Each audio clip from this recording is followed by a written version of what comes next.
सभी छात्रों को नमस्कार एवं अभिनंदन। संस्कृत शिक्षण की इस कक्षा में आप सभी का पुनः स्वागत है। तो छात्रों, कल हमने पढ़ा था पाठ्य सहगामी क्रियाओं के बारे में और आज हम पढ़ेंगे संस्कृत पाठ्य पुस्तक के बारे में। संस्कृत पाठ्य पुस्तक की क्या आवश्यकता है, संस्कृत पाठ्य पुस्तक का स्वरूप कैसा होना चाहिए, उसके उद्देश्य क्या होने चाहिए, इस विषय में आज हम अध्ययन करेंगे। तो जैसा कि हम सभी जानते हैं कि प्राचीन काल में पाठ्य पुस्तकों का इतना विकास नहीं हुआ था जितना आधुनिक काल में है, और यह सब देन है डॉक्टर वेस्ट की। जी हाँ, पाठ्य पुस्तक विधि का आविष्कार करता डॉक्टर वेस्ट महोदय को ही माना जाता है। तो वस्तुतः इदानीं पाठ्यपुस्तक प्रणालिना पठनेन किं भवति, पाठ्यपुस्तकस्य आवश्यकता किमर्थम् अनुभूता इत्यस्मिन् विषये यदि वयं पश्यामश्चेत् अद्यतन शिक्षा प्रणाल्यां पाठ्यपुस्तकस्य स्थानं महत्वपूर्णम् अस्ति। पाठ्यपुस्तकम् अध्ययनस्य केन्द्रबिन्दुः भवति। भाषाशिक्षणे पाठ्यपुस्तकस्य आवश्यकता महती अस्ति, यतोहि छात्रैः विषयेन सह भाषायाः स्वरूपमपि ज्ञातव्यं भवति।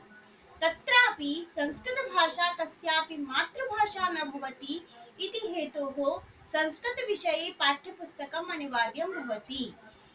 आप समझ रहे होंगे कि एक तो भाषा में पाठ्य पुस्तक की आवश्यकता बहुत है, क्योंकि किस तरह से भाषा में हमें स्वरूप लिखना है, किस तरह से अक्षरों की बनावट सीखनी है, किस तरह से अक्षर का आकार बनाना है, इसके लिए। और साथ ही साथ संस्कृत भाषा में एक और हमें अनिवार्यता इसलिए प्राप्त होती है क्योंकि संस्कृत भाषा आज तक भी मातृभाषा के रूप में उभर कर नहीं आ पाई है। तो इन सभी के चलते हमें पाठ्य पुस्तक की आवश्यकता ज्यादा महसूस होती है। इसी के साथ पाठ्य विषय से क्रमबद्धतया स्तरानुसारम उत्तरोत्तर शिक्षयितुमपि पाठ्य पुस्तकस्य आवश्यकता भवति। एवं च समस्तं पाठ्यविषयम् उन्नतस्तरे प्रस्तौतुं पाठ्यपुस्तकम् अस्माकं सहायकं भवति।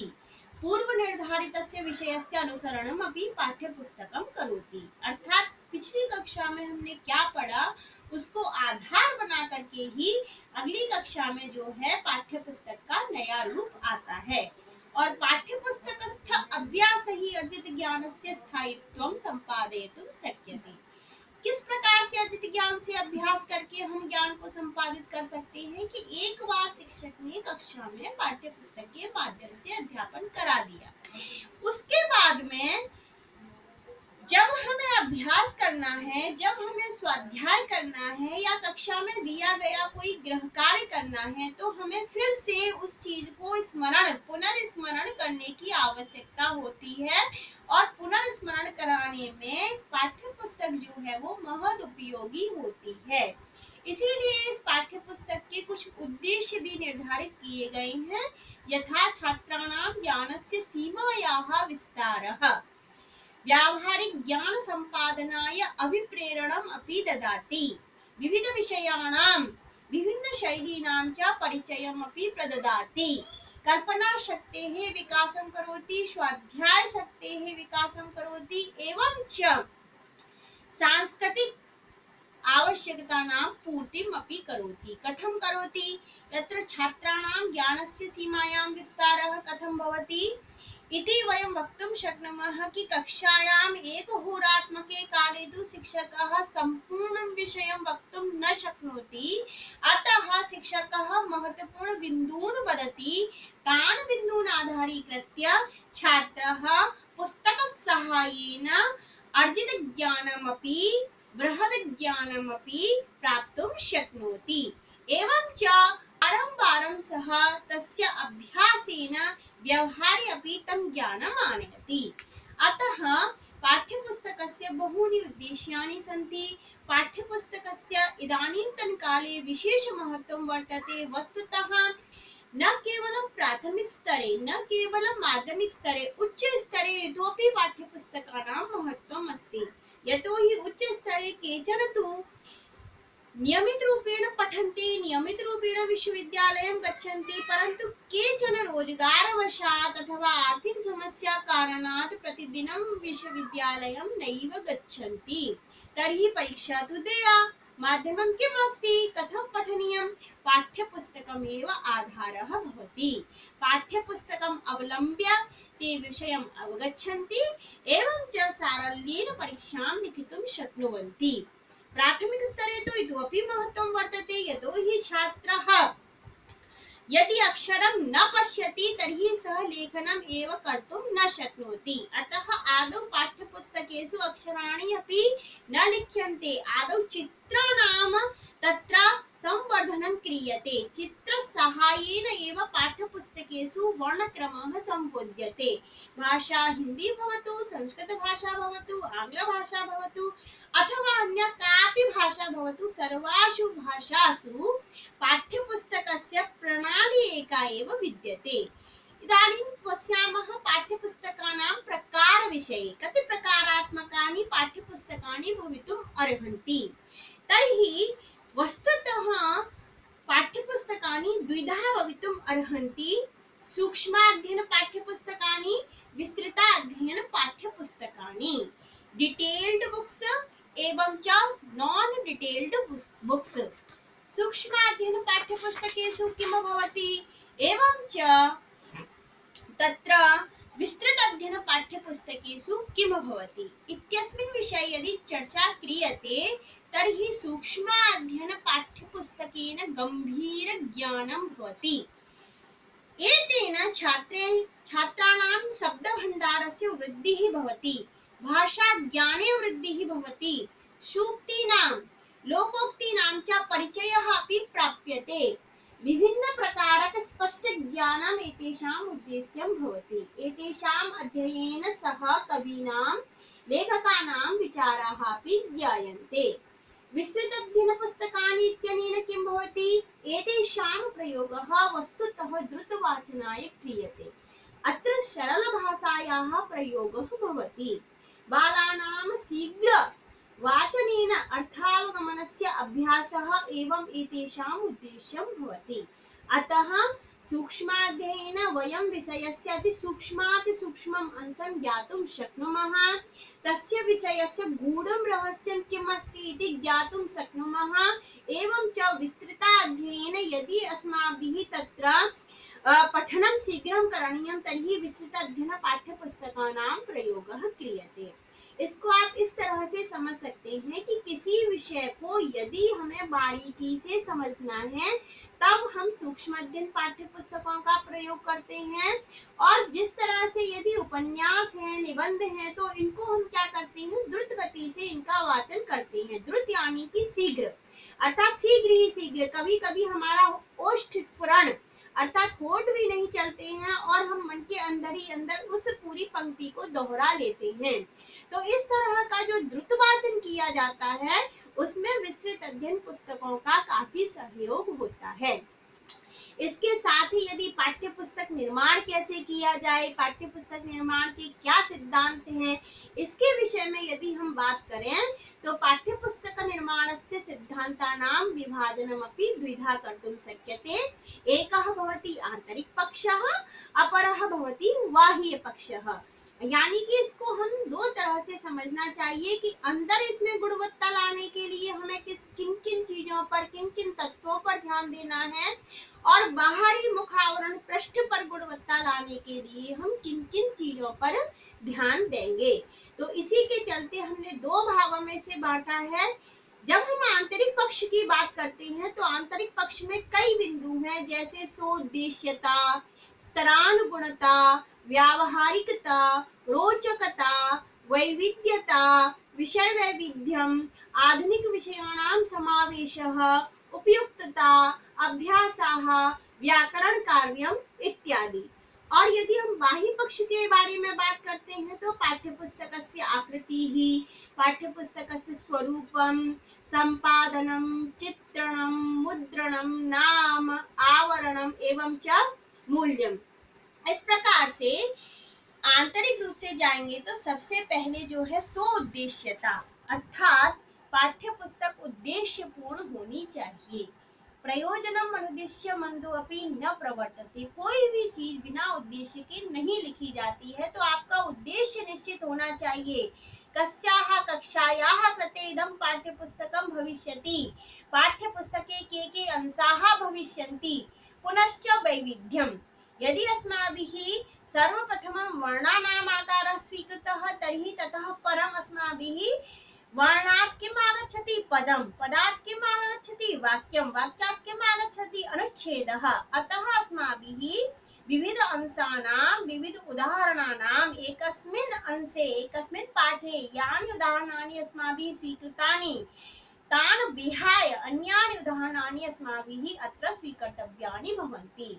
पुनश्च स्तरानुसारं यदा सप्तमी कक्षायाः पाठ्यपुस्तकस्य निर्माणं क्रियते तर्हि षष्ठी कक्षायां ये विषयाः अधीताः ते विषयाः पुनः न अनुसरणीयाः। तेषां विषयाणाम् अग्रसरतत्वं किं भविष्यति, अग्रसरबिन्दवः के भविष्यन्ति, तान् आधारीकृत्य अस्माभिः गन्तव्यम्। यथा यदि प्रारंभिक काले अस्माभिः संस्कृते ज्ञानेन्द्रियाणां प्रशिक्षणं दीयते तर्हि आदौ षष्ठी कक्षायां यदि अस्माभिः बाह्य ज्ञानेन्द्रियाणि कानि इति उक्तं तर्हि सप्तमी कक्षायाम् आन्तरिक ज्ञानेन्द्रियाणि कानि इत्यस्मिन् विषये वक्तव्यं भवति। अर्थात् क्रमानुसारेण अस्माभिः वक्तव्यं भवति। तेन सह किं दातव्यम् अस्माभिः, रोचकता, रोचकता वर्धनाय किं करणीयं, रोचकता वर्धनाय अस्माभिः चित्राणां समावेशः करणीयम्। आपने देखा होगा कि जब पाठ्य पुस्तक में कहानी होती है तो कहानी के साथ ही चित्र दिए जाते हैं, कहानी के साथ ही कुछ आउटलाइंस दी जाती हैं और विविध तरह के अभ्यास दिए जाते हैं। उनसे क्या होता है, गतिविधियां दी जाती हैं जिनको एक्टिविटी वर्क कहते हैं। इनसे पाठ्य पुस्तकों की रोचकता बढ़ती है। पाठ्य पुस्तकों की रोचकता बढ़ाने के लिए प्रश्न भी एक जैसे नहीं होते हैं। कहीं पर होगा शब्दानां मेलनम, कहीं पर होगा रिक्त स्थानानां पूर्तिः, कहीं पर होगा एकेन वाक्येन उत्तरं ददातु, कहीं पर होगा लघुत्तरात्मकाः प्रश्नाः और कहीं पर आते हैं निबंधात्मकाः प्रश्नाः और कहीं पर सिर्फ कहते हैं कि एक चित्र बना करके इसको स्पष्ट कीजिए। तो ये सब वैविध्यता और पाठ्य पुस्तक की रोचकता को बढ़ाने के लिए किया जाता है। इसी के साथ उपयुक्तता होनी चाहिए और भाषा अधिकार वर्धनम। ऐसा नहीं कि आप कक्षा षष्ठी की किताब लिख रहे हो और आपने एमए की, आचार्य की डिग्री में जो भाषा प्रयोग की जानी चाहिए, आचार्य की किताब में जो भाषा लिखनी चाहिए, जो शास्त्र सम्मत भाषा है, उसका प्रयोग आपने छठवीं कक्षा में कर दिया। नहीं, हमें क्रम से चलना है। यदि हम छोटे बालकों के लिए पाठ्य पुस्तक बना रहे हैं तो भाषा अत्यंत सरल होनी चाहिए। जैसे जैसे हमारा स्तर बढ़ता जाएगा हमारी भाषा का स्तर भी थोड़ा थोड़ा थोड़ा कठिन होता जाएगा। यदि हम बाह्य पक्ष की बात करें छात्रों, तो पाठ्य पुस्तक का बाह्य पक्ष भी उतना ही महत्व रखता है जितना कि पाठ्य पुस्तक का आंतरिक पक्ष। बाह्य पक्ष में सबसे पहले आता है पाठ्य पुस्तका नाम आकृति ही। पाठ्यपुस्तकानाम् आकृतिः कियत् भवेत्, किं पाठ्यपुस्तकम् अतीव लघ्वी भवेत् अथवा अतीव दीर्घा भवेत् अथवा मध्यमा भवेत्। पाठ्यपुस्तकस्य आकारः तादृशः भवेत् यं छात्रः प्रतिदिनं स्वस्यूते संस्थाप्य आनेतुं शक्नुयात्। पाठ्यपुस्तक का आकार ऐसा होना चाहिए जिसको बच्चा अपने बैग में प्रतिदिन रख करके ला सके। पाठ्यपुस्तकस्य आवरण पृष्ठम, पाठ्यपुस्तक का आवरण पृष्ठ कैसा होना चाहिए, ना अति स्थूलम ना अति सूक्ष्मम, ना ही ज्यादा मोटा हो कि बच्चे को ज्यादा वजन लगे और ना ही इतना पतला हो कि बच्चा पाठ्यपुस्तक को निकाले और उसका आगे का पृष्ठ जो है वो ही पढ़ने लग जाए।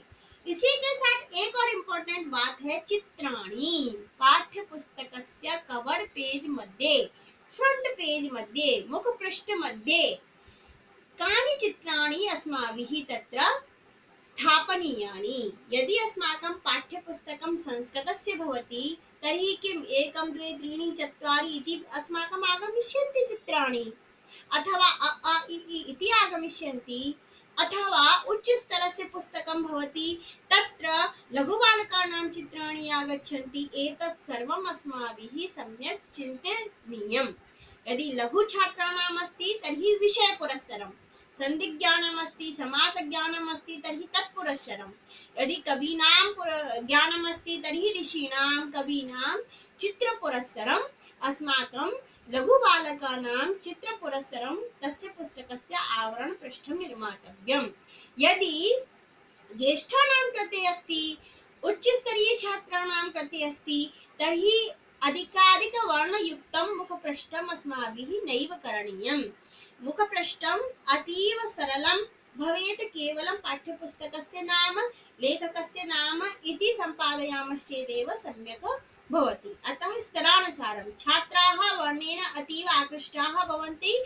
अतः छात्राणां यानि पुस्तकानि भवन्ति तासां पुस्तकानां मुखपृष्ठः अतीव रङ्गरङ्गायितः भवेत्। उच्चस्तरे नाम पाठ्यपुस्तकस्य नाम भवति। यथा भवन्तः विद्यालयेषु गमिष्यन्ति तदा पश्यन्ति रुचिरा पाठ्यपुस्तकं भवति, प्रतिभा पाठ्यपुस्तकं भवति, अथवा अन्यानि अपि नामानि भवन्ति।